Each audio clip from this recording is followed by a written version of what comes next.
Bismillah. Assalamualaikum warahmatullahi wabarakatuh. Waalaikumsalam warahmatullahi wabarakatuh. Alhamdulillah alladzi ja'ala syahr Ramadan syahrul siyam lil mu'minin. Asyhadu an la ilaha illallah wahdahu la syarika lahul malikul haqqul mubin. Wa asyhadu anna sayyidana Muhammadan 'abduhu wa rasuluhul mab'uts rahmatan lil 'alamin. Allahumma salli wa sallim wa barik ala sayyidina Muhammadin wa ala alihi wa ashabihi ajma'in. Amma ba'd. Ayuhal habibun wal jamaah rahimakumullah, usi nafsi wa iyyakum bi taqwallah wa ta'atihi la'allakum tuflihun.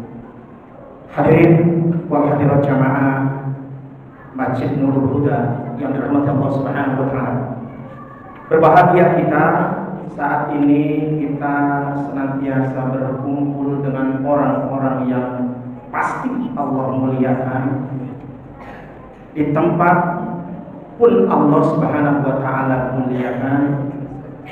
Dan kita saat ini berada di malam bulan yang Allah telah memuliakan. Hadirin wal hadirat, beruntung kita karena kita telah dijadikan oleh Allah Subhanahu wa taala hamba-hambanya yang layak diundang untuk hadir pada momen bulan yang Allah muliakan ini, yaitu bulan suci Ramadan. Oleh karena itu, berbahagia kita bahwa seperti saat ini pula kita hadir di Masjid Nurul Huda. Dari mulai masuk masjid sampai dengan saat ini syarat dengan penunaian perintah-perintah Allah Subhanahu wa taala yang penuh dengan balasan yang Allah telah janjikan dengan berlipat gandanya pahala di bulan ini. Masuk masjid, melangkahkan kaki kanan, dilanjutkan dengan sholat sunnah, tahiyatul masjid qabla isya, dilanjutkan dengan sholat isya wajib lagu, dan berjamaah ditunaikan berlipat ganda pahala, dilanjutkan dengan ta'lim, ini pun hukumnya wajib, dan dilanjutkan insyaallah sholat tarawih dan witir. Beberapa jam saja kita berada di masjid Allah, syarat dengan penunaian kewajiban Allah Subhanahu wa taala. Kira-kira menurut bapak-bapak dan ibu-ibu, penunaian itu apakah memberatkan kita? Tidak, apalagi sudah dijanjikan Allah oleh Allah Subhanahu wa taala, balasannya berlipat. Dan ternyata terbukti bahwa penunaian perintah-perintah Allah itu adalah tidak memberatkan, bahkan membahagiakan kita. Sejak berbuka puasa tadi, Masya Allah, ada kegembiraan yang luar biasa sebagaimana dijanjikan baginda Rasul. Oleh karena itu, insya Allah malam ini sejenak, paling setengah jam, Pak. Gimana? Ya. Iya. Gimana Bu?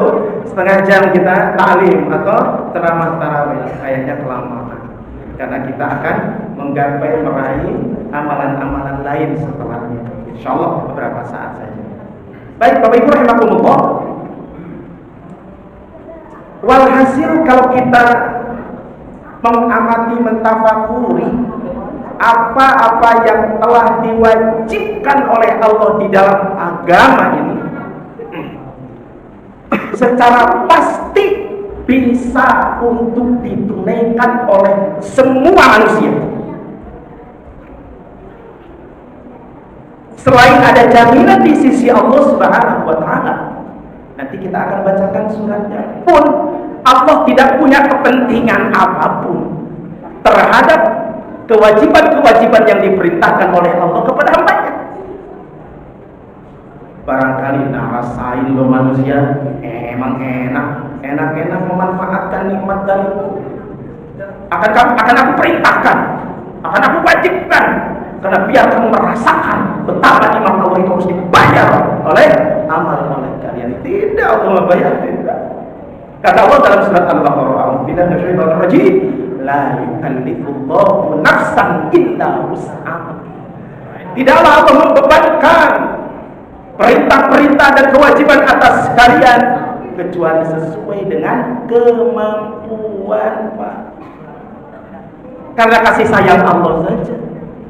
Karena hakikatnya kita ini berasal dari tempat yang mulia, yang sarana-sarananya betapa nikmat dari Allah, yaitu surga.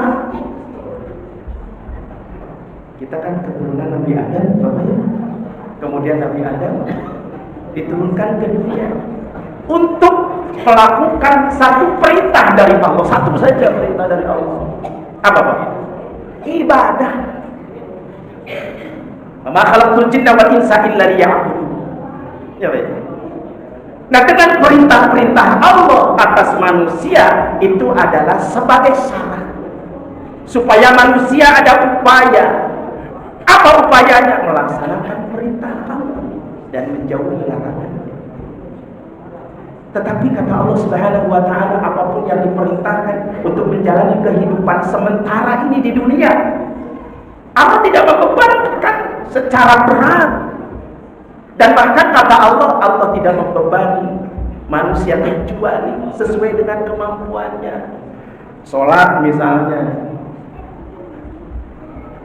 rukun sholat salah satunya berdiri. Tetapi saat tidak mampu aja, boleh duduk. Bagi yang tidak mampu berdiri silakan duduk. Bagi yang tidak mampu duduk silakan berbaring. Walaupun kemudian sekedar menggerakkan anggota tubuhnya. Betapa Allah itu tak memaksakan kita. Tapi yang pasti sholat itu pasti bisa ditunaikan. Itu pun tidak setiap hari 24 jam ngetek terus sholat, mudah. Sekali sholat paling maksimal 4 menit. Itu pun 5 kali. Ya Pak. Masya Allah. Begitupun saum di bulan Ramadan. Emang memberatkan Pak? Kagak lah. Pun pula tidak memberatkan, tapi saum di bulan Ramadan hanya diperuntukkan bagi orang-orang tertentu saja. Makanya undangan untuk hadir di bulan Ramadan dengan full melaksanakan perintah Allah dan menjauhi larangannya hanya untuk orang-orang yang beriman saja. Tapi ibadah saum di bulan Ramadan pun tidak memberatkan. Kata Allah Subhanahu wa taala dalam Al-Baqarah 85, A'udzu billahi minasyaitonir rajim, yuridullahu bikumul yusra. Allah tidak menghendaki sesuatu yang menyulitkan, tapi Allah menghendaki kemudahan. Bagi orang yang sakit, apakah wajib untuk saum di bulan Ramadan? Kagak, teman-teman. Bagi orang yang di dalam perjalanan, boleh tidak saum. Tapi kata Allah Subhanahu wa taala, nanti ganti di bulan selain bulan Ramadan. Hadirin wal hadirat rahimakumullah, kalau kita memaknai hidup ini betapa Allah setelah menghidupkan manusia gak usah capek-capek lagi membuat satu aturan ketentuan bagaimana cara berjalan, bagaimana cara tidur, bagaimana cara mencari nafkah, bagaimana mencari jalan, mencari nafkah. Seluruhnya sudah ditetapkan oleh Allah dan itu semuanya tidak memberatkan dan pasti bisa dilakukan oleh manusia. Cuma manusia kadang-kadang kan Allah memberikan akal sih, itu kenikmatan dari Allah. Tapi Allah tidak memaksa, tidak memaksa. Kata Allah Subhanahu wa taala dalam ayat-ayat di dalam Al-Qur'an, silahkan kamu mau memilih jalan menuju ketakwaan atau mau memilih jalan kemaksiatan. Silakan wahai manusia. Betapa Allah, bagaimana Allah tidak maha kasih dan sayangnya. Tapi kata Allah, Allah telah menyiapkan tempat kembali wahai manusia. Ada tempat bagi orang-orang yang takwa khusus. Ada orang-orang balasannya kelak di akhirat selain tempat orang yang bertakwa. Saya nggak tega mengatakan itu neraka.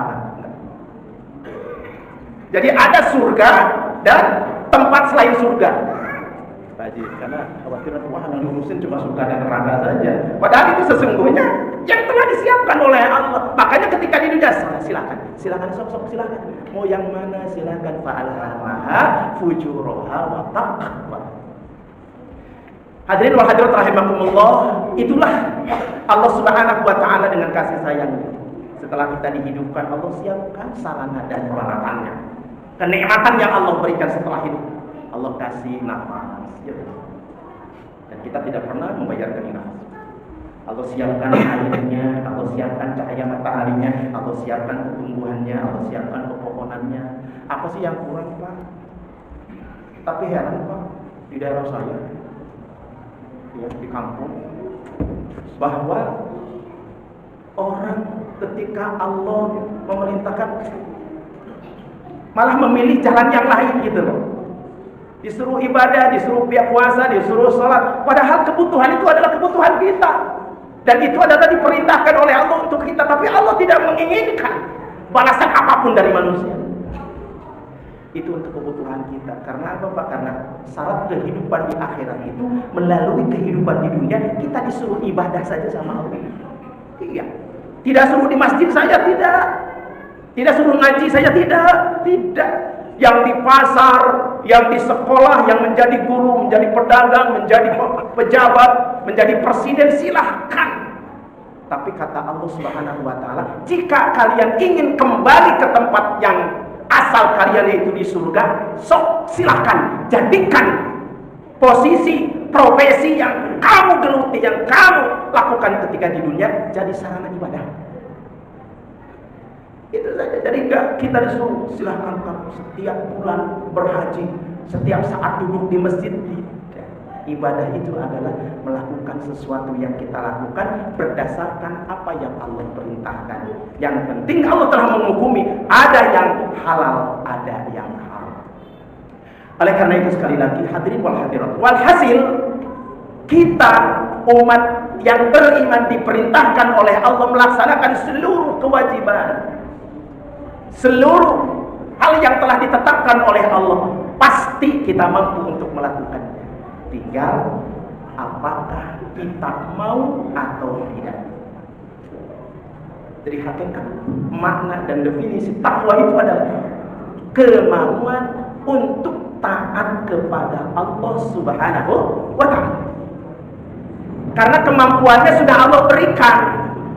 Kemampuan berbicara, kemampuan bernafas, kemampuan untuk menatap, melihat, kemampuan untuk mendengar, kemampuan untuk berjalan, semuanya sudah diberikan oleh Allah.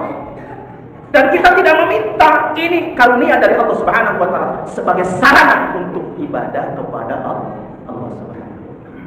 Yuk sama-sama. Jadi makna takwa adalah kemauan untuk taat kepada Allah dan sarana ibadah puasa sebagai satu yang telah Allah tetapkan untuk meraih derajat takwa di sisinya kelak saat kita sudah selesai menunaikan ibadah saum di bulan Ramadan.